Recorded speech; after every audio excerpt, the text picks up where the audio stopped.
ഞാൻ അഡ്വക്കേറ്റ് പ്രതീഷ് മാത്യു. എൻട്രൻസിൻ്റെ ഭാഗമായിട്ടുള്ള പ്രിപ്പറേഷന് വേണ്ടിയിട്ട് ലീഗൽ ആപ്റ്റിറ്റ്യൂഡിൻ്റെ ഫസ്റ്റ് വീഡിയോ ആണ്. നമുക്ക് ടോപ്പിക്കിലേക്ക് തന്നെ നേരിട്ട് പോകാം. ലീഗൽ ആപ്റ്റിറ്റ്യൂഡ് എന്ന് പറയുന്ന ഭാഗം പഠിച്ചു തുടങ്ങുമ്പോൾ കോൺസ്റ്റിറ്റ്യൂഷൻ എന്ന നിയമം, അതിൻ്റെ അടിസ്ഥാനപരമായിട്ടുള്ള കാര്യങ്ങൾ എന്തൊക്കെയാണ് എന്ന് നോക്കി പോകുന്നതാണ് നല്ലത്.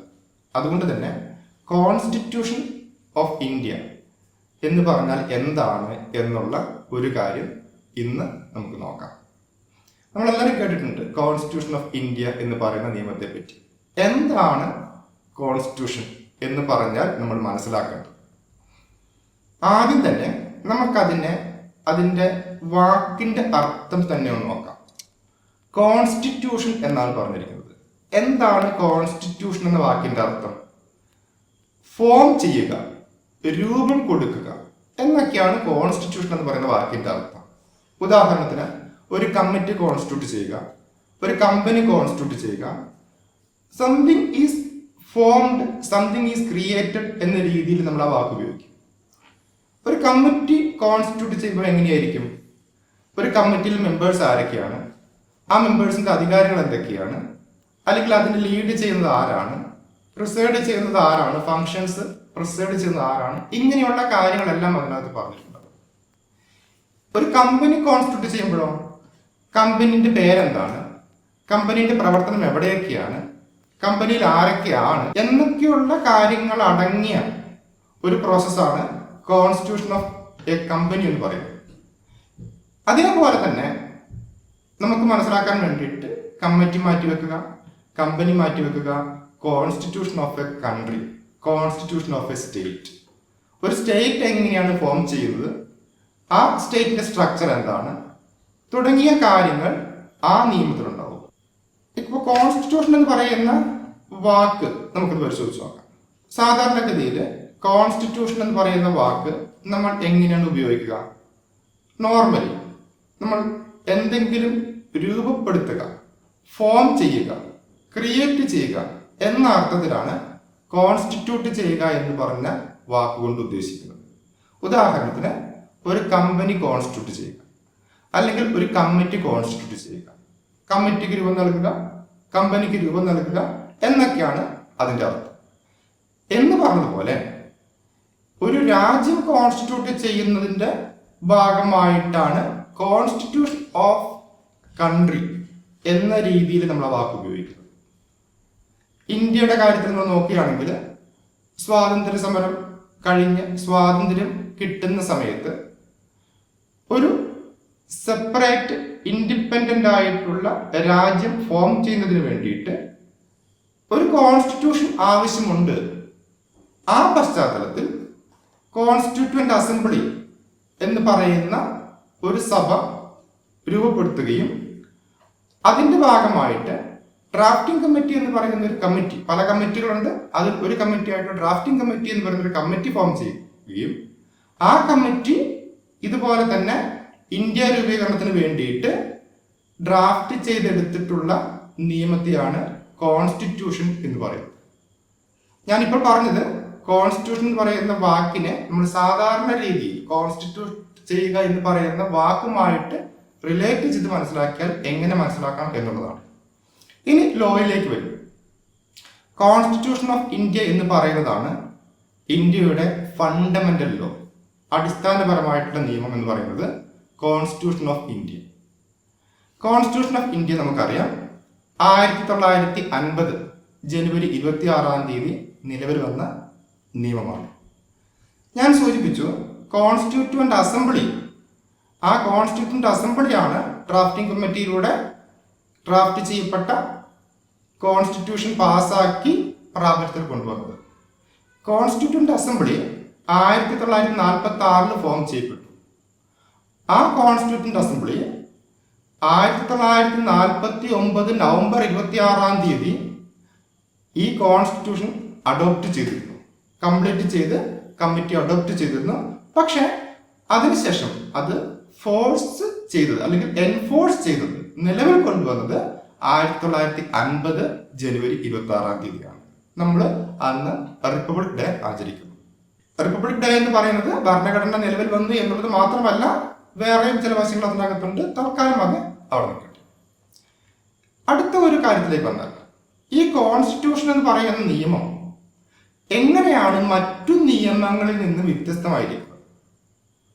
ഞാൻ പറഞ്ഞു, കോൺസ്റ്റിറ്റ്യൂഷൻ എന്ന് പറയുന്നത് fundamental law of the land ആണ്. മറ്റുള്ള നിയമങ്ങൾ കോൺസ്റ്റിറ്റ്യൂഷൻ അനുസരിച്ചായിരിക്കണം നിർമ്മിക്കപ്പെടേണ്ടത്. എന്ന് വെച്ചാൽ പ്രൈമറി ആയിട്ട് നിൽക്കുന്നത് കോൺസ്റ്റിറ്റ്യൂഷനാണ്. മറ്റു നിയമങ്ങൾ ജനങ്ങളുടെ അല്ലെങ്കിൽ ഇന്ത്യക്കാരുടെ അവകാശങ്ങളെ കുറിച്ച്, ഡ്യൂട്ടീസിനെ കുറിച്ച് ഒക്കെ പറയുന്ന നിയമങ്ങളാണ്. ഇനി ക്രിമിനൽ നിയമങ്ങളാണെങ്കിൽ ഇന്ത്യയിലെ കുറ്റകൃത്യങ്ങൾ ഏതൊക്കെയാണ്, അതിനുള്ള ശിക്ഷകൾ എന്തൊക്കെയാണ് എന്ന് പറയുന്നതാണ് ക്രിമിനൽ നിയമങ്ങൾ. സിവിൽ നിയമങ്ങൾ നോക്കുകയാണെങ്കിൽ സിവിൽ റോങ്സ് ഉണ്ടായിക്കഴിഞ്ഞാൽ എന്തൊക്കെ ചെയ്യണം, എങ്ങനെയൊക്കെയാണ് ഇത് നോക്കുന്ന നിയമങ്ങളാണ്. ഇത്തരം നിയമങ്ങളിൽ നിന്നെല്ലാം വ്യത്യസ്തമായിട്ട് നമ്മൾ കോൺസ്റ്റിറ്റ്യൂഷൻ അല്ലെങ്കിൽ ഭരണഘടന പരിശോധിക്കുകയാണെങ്കിൽ നമുക്ക് കാണാൻ കഴിയും കോൺസ്റ്റിറ്റ്യൂഷൻ ഡീൽ ചെയ്യുന്ന വിഷയങ്ങൾ എന്തൊക്കെയാണ്. നമുക്ക് കുറച്ച് കാര്യങ്ങൾ നോക്കാം. കോൺസ്റ്റിറ്റ്യൂഷൻ ആദ്യമേ തന്നെ തുടങ്ങുന്നത് ഇന്ത്യ എന്ന പേര്, അല്ലെങ്കിൽ നമ്മുടെ രാജ്യത്തിന്റെ പേര് ഇന്ത്യ അല്ലെങ്കിൽ ഭാരത് എന്നാണ് എന്ന് പറഞ്ഞിട്ടാണ്. അപ്പം നമ്മുടെ രാജ്യത്തിന്റെ പേരെന്താണ് എന്ന് പറഞ്ഞിരിക്കുന്ന നിയമം കോൺസ്റ്റിറ്റ്യൂഷനാണ്. 2, നമ്മുടെ രാജ്യത്തിന്റെ ടെറിട്ടറി, നമ്മുടെ രാജ്യത്തിന്റെ ഭൂപ്രദേശങ്ങൾ ഏതൊക്കെയാണ് എന്ന് പറഞ്ഞിരിക്കുന്നത് കോൺസ്റ്റിറ്റ്യൂഷനകത്താണ്.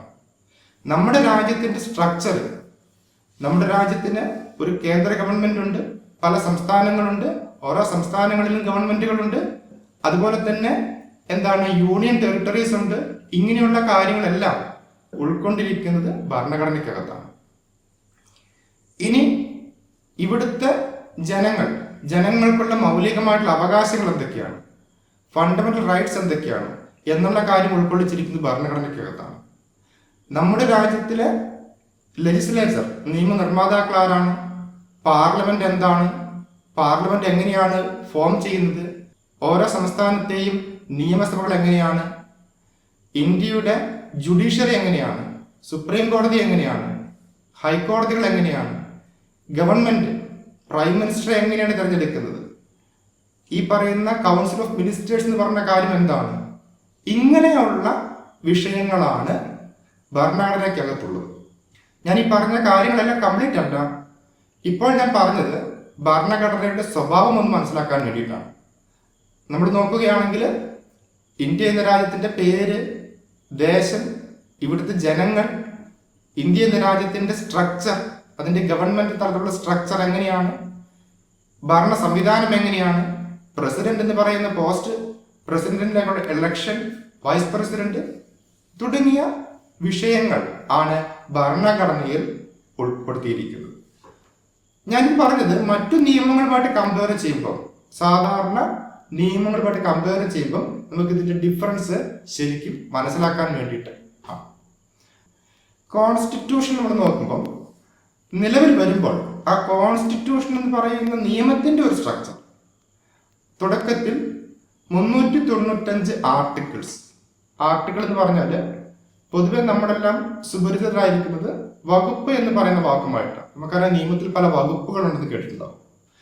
വകുപ്പുകൾ നമ്മൾ സാധാരണ നിയമത്തിൽ പറയുമ്പോൾ ഭരണഘടനയുടെ ഭാഗത്ത്, ഭരണഘടനയുമായി ബന്ധപ്പെട്ട് നമ്മൾ പറയുമ്പോൾ അതിൽ ഉൾക്കൊള്ളിച്ചിരിക്കുന്ന കാര്യങ്ങൾ എണ്ണി പറഞ്ഞിരിക്കുന്നു. അതിനെ നമ്മൾ ആർട്ടിക്കിൾ എന്നാണ് പറയുക. മറ്റു നിയമങ്ങളിൽ വകുപ്പ് എന്ന വാക്കാണെങ്കിൽ ഭരണഘടനയുടെ കാര്യത്തിൽ നമ്മൾ അതിനെ ആർട്ടിക്കിൾ എന്നാണ് പറയുക. ഈ ആർട്ടിക്കിൾ നോക്കുമ്പോൾ ഭരണഘടന നിലവിൽ വരുമ്പോൾ 395 ആർട്ടിക്കിൾസ് 22 ഭാഗങ്ങളിലായിട്ട്, 22 പാർട്ടുകളിലായിട്ട്, അതോടൊപ്പം തന്നെ 8 ഷെഡ്യൂളുകൾ കൂടി ചേർന്ന ഒരു നിയമമായിരുന്നു ഭരണഘടന. ഭരണഘടന നിലവിൽ വരുമ്പോൾ 395 ആർട്ടിക്കിൾസ്, 22 പാർട്സ്, 8 ഷെഡ്യൂൾസ്. ഇതായിരുന്നു ഭരണഘടനയുടെ ഒരു സ്ട്രക്ചർ. ഭരണഘടന എന്താണ് എന്നും അതിൽ പ്രതിപാദിച്ചിരിക്കുന്ന കാര്യങ്ങൾ ഏത് തരത്തിലുള്ളതാണ് എന്നും എന്നാണ് നിലവിൽ വന്നതെന്നും നിലവിൽ വരുമ്പോൾ ഭരണഘടനയുടെ സ്ട്രക്ചർ എന്തായിരുന്നു എന്നുള്ളതും ഞാൻ പറഞ്ഞു കഴിഞ്ഞു. ഇനി നമുക്കിതിൽ ഓരോ കാര്യത്തെ പറ്റിയുമുള്ള വിശദമായിട്ടുള്ള വശങ്ങൾ നമുക്ക് നോക്കേണ്ടതുണ്ട്. അത് വരും വീഡിയോകളിൽ നമ്മൾ നോക്കുന്നതായിരിക്കും.